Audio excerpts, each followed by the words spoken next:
வாழ்க வளமுடன். எல்லாருக்கும் வணக்கங்க. சாமந்தி செடியில் இந்த அளவுக்கு நிறைய பூக்கள் பூக்க ஒரு 7 முக்கியமான டிப்ஸ் சொல்கிறேங்க. அதை நீங்கள் ஃபாலோ செஞ்சாலே உங்கள் செடியில் இந்த அளவுக்கு பூக்கள் பெரிதாகவும் நிறையவும் பூக்குங்க. எப்போவுமே கவரில் விற்கிற சாமந்தி செடியை வந்து நர்சரியில் வாங்கிக்கிங்க.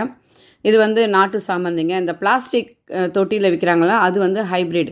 அது என்னென்னா அந்த பூக்கள் மொட்டுக்கள் இருக்க வரைக்கும் பூத்துட்டு அதோடு அது வந்து வாடி போயிடும். நாட்டு சாமந்தி உங்களுக்கு தொடர்ந்து உங்களுக்கு பூக்களை தரும். அந்த ஒவ்வொரு வருடமும் நீங்கள் அந்த ஸ்டெம் கட்டிங் எடுத்து வைக்கும்போது புது செடியை உருவாக்கலாம்.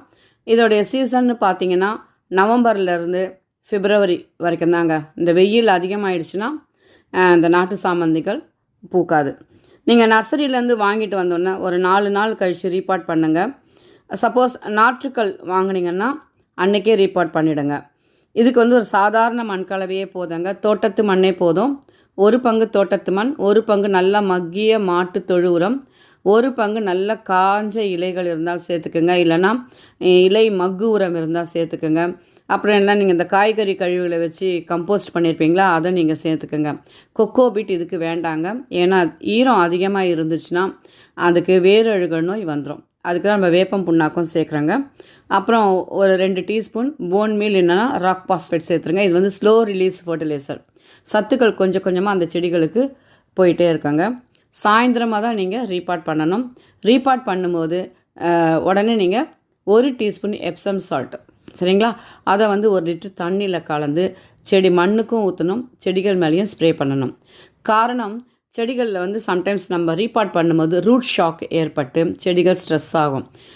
சம்டைம்ஸ் அந்த செடியானது அப்படியே ஸ்டண்டட் க்ரோத், அதாவது பச்சையாகவே இருக்கும், வளரவே வளராது. நீங்கள் இந்த எப்சம் சால்ட்டை மண்ணுக்கு ஊற்றும்போது அந்த ஸ்ட்ரெஸ்லேருந்து வெளியில் வரும். ரூட் சிஸ்டம் நல்லா ஸ்ட்ராங்காக இருக்கும். எப்போவுமே ஒரு செடிக்கு ரூட் சிஸ்டம் நல்லா இருந்தால் தான் அந்த செடியில் நிறைய பூக்கள் பூக்கும். நர்சரியில் அந்த பூக்களோட தான் செடிகளை விற்பாங்க. நீங்கள் ரீபாட் பண்ண உடனே அந்த பூக்கள் எல்லாத்தையுமே கட் பண்ணிவிடுங்க, மொட்டுக்களையும் கட் பண்ணிவிடுங்க. காரணம், அந்த சத்துக்கள் எல்லாம் அந்த பூக்கள் மொட்டுக்களுக்கு தான் போகுமே தவிர துளிர் இலைகளோ இல்லை சைட் பிரான்ச்சஸோ வளராது.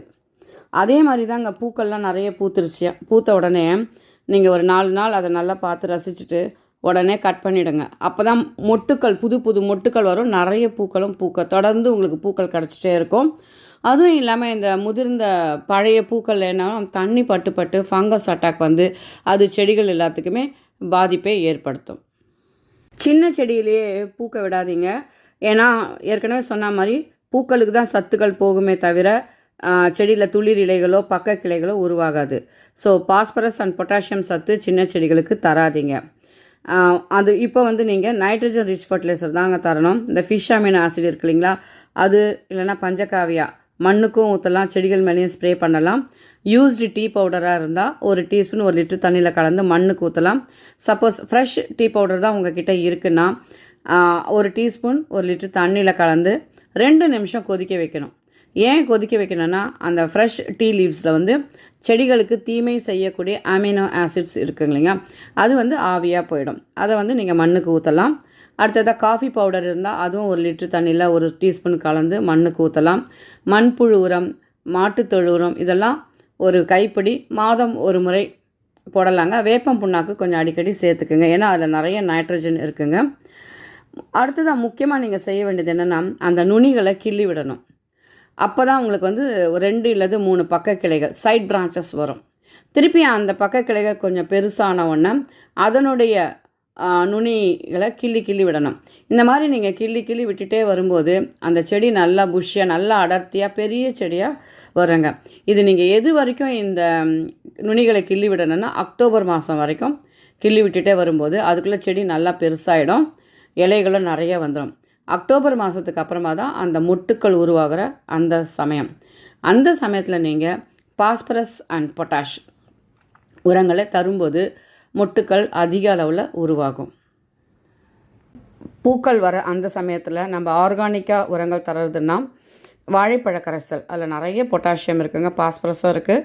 அப்புறம் எனக்கு நல்ல ரிசல்ட் கொடுத்தது என்னென்னா வாழைத்தண்டு இருக்கு இல்லைங்களா, நம்ம சீவிட்டு கீழே போடுவோமே, அதையும் வாழைப்பூ மடல் இருக்கு இல்லைங்களா, அதெல்லாம் சின்னதாக கட் பண்ணி ஒரு 4 நாள் நல்லா வெறும் தண்ணியில் ஊற வச்சுருவாங்க. அதில் கொஞ்சம் வெல்லமும் போட்டுருவேன். வெல்லம் இருந்தால் போடுவேன், இல்லைன்னா போட மாட்டேன். அந்த தண்ணியை வடிகட்டி இந்த சாமந்தி செடிகளுக்கு கொடுப்பேன். அது நிறைய மொட்டுக்கள் உருவாச்சு. அதுக்கப்புறம் நீங்கள் இந்த உருளைக்கிழங்கு தோல், வெள்ளரிக்காய் தோல் இதிலெல்லாம் பாஸ்பரஸ் நிறையா இருக்குங்க, அது கொடுக்கலாம். அப்புறம் அரிசி கழுவின தண்ணி நான் ஒரு 3 நாளைக்கு ஒரு தடவை நல்லா புளிக்க வச்சுட்டு அந்த தண்ணியை நிறைய கொடுப்பேன். நிறைய பூக்கள் பூக்கும்.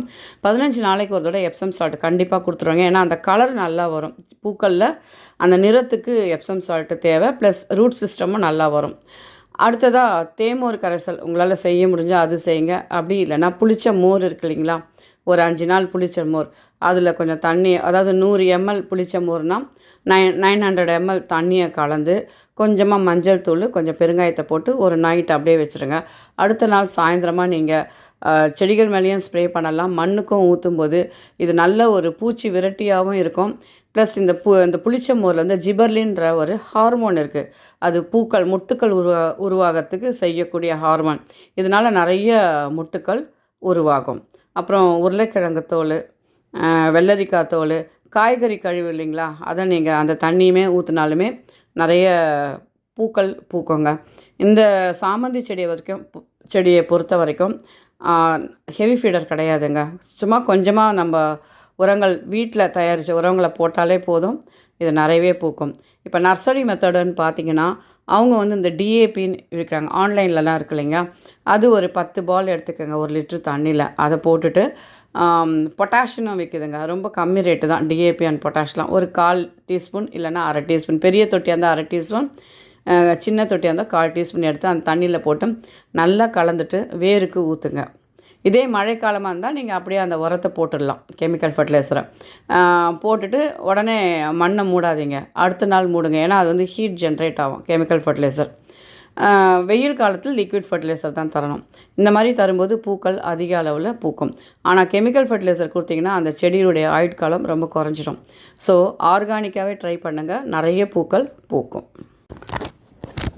அடுத்ததான் நிறைய பேர் கேட்குற கொஸ்டின், எங்கள் சாமந்தி செடியில் நிறைய முட்டுக்கள் வந்துருச்சு ஆனால் அது விரியவே இல்லை அப்படின்வாங்க. நாட்டு சாமந்தியை பொறுத்த வரைக்கும் உங்களுக்கு அந்த நவம்பர் எண்டுலேருந்து அந்த குளிர்காலம் ஆரம்பிக்குது இல்லைங்களா, அப்போ தான் அது பூக்க ஆரம்பிக்கும். டிசம்பர், ஜனவரி, பிப்ரவரி இது வரைக்கும் தான் பூக்கள் பூக்குங்க. அதுக்கு முன்னாடி முட்டுக்களாக தான் இருக்கும். சில நேரத்தில் இந்த டிசம்பர், ஜனவரிலேயும் அந்த முட்டுக்கள் விரியாமல் அப்படியே இருக்குதுன்னா அதுக்கு காரணம் பூச்சி தாக்குதல். இந்த அஸ்வினி பூச்சி, மாவு பூச்சி இதெல்லாம் வந்து சாமந்தி செடியை தாக்கும். இலைகளை வந்து அந்த லீஃப் மைனர் இலைகளெல்லாம் கோலம் போட்ட மாதிரி இருக்கும் இல்லைங்களா, அதுவும் வந்து சாமந்தி செடியை தாக்கும். அதுக்கு நீங்கள் ஒரு கைப்பிடி வேப்ப இலை எடுத்துக்கோங்க. அப்புறம் கொஞ்சம் ஒரு 5 பல் பூண்டு தோலோடு நசுக்கிடுங்க. கொஞ்சம் மஞ்சத்தூள் எடுத்துக்கோங்க. இந்த ஒரு லிட்டர் தண்ணியில் இல்லை 2 லிட்டர் தண்ணியில் நல்லா கொதிக்க வைங்க. அதை அப்படியே ஆற வச்சுருங்க. அடுத்த நாள் சாயந்தரமாக அதை கொஞ்சமாக தண்ணி, கொஞ்சம் 1:1 ரேஷியோவில் தண்ணியை கலந்து செடிகள் மேலே ஸ்ப்ரே பண்ணுங்கள். வேப்ப எண்ணெய் வேண்டாம், ஏன்னா இப்போ கடையில் வர அந்த எண்ணெயிலெல்லாம் அது நிறைய கலப்படம் இருக்குது. சம்டைம்ஸ் நீங்கள் கொஞ்சம் அதிகமாக அந்த வேப்ப எண்ணெயை கலந்துட்டிங்கன்னா அந்த இலைகள்லாம் கருகி போயிடும். அதனால் நான் சொன்னேன் இல்லைங்களா, இந்த வேப்ப இலை கரைசல், இதையே நீங்கள் ஒரு 10 நாளைக்கு ஒரு தடவை ஸ்ப்ரே பண்ணிகிட்டே இருங்க. சாமந்தி செடியானது இந்த ஏப்ரல், மே, ஜூனில் வந்து டார்மன்சி பீரியடில் இருக்கும், அதாவது உறங்கும் நிலையில் இருக்கும், ரெஸ்ட் எடுத்துகிட்ருக்கோம். அந்த நேரத்தில் எந்த உரமுமே தர வேணாங்க. ஏன்னா அந்த உரங்களை அந்த செடிகள் சத்துக்களை எடுக்காது. ஸோ அந்த உரங்கள் என்ன ஆகும், மண்ணிலேயே இருக்கிறதுனால அந்த மண்ணானது காரத்தன்மை, ஆல்கலைன் உள்ள மண்ணாக மாறிடுங்க. ஆனால் சாமந்தி செடியை பொறுத்த வரைக்கும் அமிலத்தன்மை, அதாவது அசிடிக் சாயிலில் தான் நல்லா வளரும். அடுத்ததாக இந்த நல்ல கடுமையான அக்னி நட்சத்திரம், கோடைக்கால வெப்பப்போ அந்த செடியை வந்து நல்ல வெயில் படுற இடத்துல வைக்காதீங்க, கொஞ்சம் செமிஷேடான இடத்துக்கு மாற்றிடுங்க. தண்ணி மாத்திரம் அந்த மண்ணுடைய ஈரப்பதத்தை பார்த்து தண்ணி மாத்திரம் ஊற்றிட்டே இருங்க. இந்த டார்மன்சி, இந்த உறங்கும் நிலையில் தான் அந்த செடி ரொம்ப வீக்காக இருக்கும் இல்லைங்களா, அந்த நேரத்தில் வந்து அந்த பூச்சிகள், அதிகப்படியான பூச்சிகள் வந்து அந்த செடியை வந்து தாக்கும். இந்த அஸ்வினி, மாவு பூச்சி, லீஃப் மைனர் எல்லாமே தாக்கும். அதுக்கு நீங்கள் நான் சொன்னேன் இல்லைங்கன்னா, அந்த வேப்ப இலையை 1 லிட்டர் தண்ணியில் கொதிக்க வச்சு அந்த 1:1 அளவுக்கு தண்ணியை கலந்து ஒரு 10 நாளைக்கு ஒரு தடவை கண்டினியூஸாக அந்த செடி மேலே நீங்கள் ஸ்ப்ரே பண்ணிகிட்டே இருக்கணுங்க. அப்போ இந்த பூச்சிகள் எல்லாம் அந்த செடியை தாக்காது. அப்படி இல்லைன்னா நல்ல ஸ்ப்ரேயரில் வெறும் தண்ணியை நல்லா அந்த செடி ஃபுல்லாக ஸ்ப்ரே பண்ணியே விடுங்க. அந்த பூச்சிகள் எதுவும் அப்படியே இருந்தாலும் அதெல்லாம் போயிடும். ஜூலை மாதத்தில் அது அந்த டார்மன்சி பீரியட்லேருந்து வெளியில் வரும். அப்போ அந்த நிறைய துளிர் இலைகள்லாம் வளர ஆரம்பிக்கும் இல்லைங்களா? அப்போ அந்த நுனி கிள்ளுதல், அந்த பிஞ்ச் பண்ணி விட்டுடுங்க. நுனியை வந்து கிள்ளி கிள்ளி விட்டுட்டே இருக்கும்போது நல்லா புஷ்ஷியாக வளரும். நான் சொன்ன இந்த குறிப்புகளெல்லாம் நீங்கள் பின்பற்றினா உங்கள் செடியிலும் நிறைய பூக்கள் பூக்குங்க, நிறைய மொட்டுக்களும் உருவாகும். இந்த பதிவு உங்களுக்கு உபயோகமாக இருக்கும் நம்புகிறேங்க. பிடிச்சிருந்தால் லைக் பண்ணுங்கள், ஷேர் பண்ணுங்கள், சப்ஸ்கிரைப் பண்ணுங்கள். தேங்க்ஸ் ஃபார் வாட்சிங். வாழ்க வையகம், வாழ்க வளமுடன்.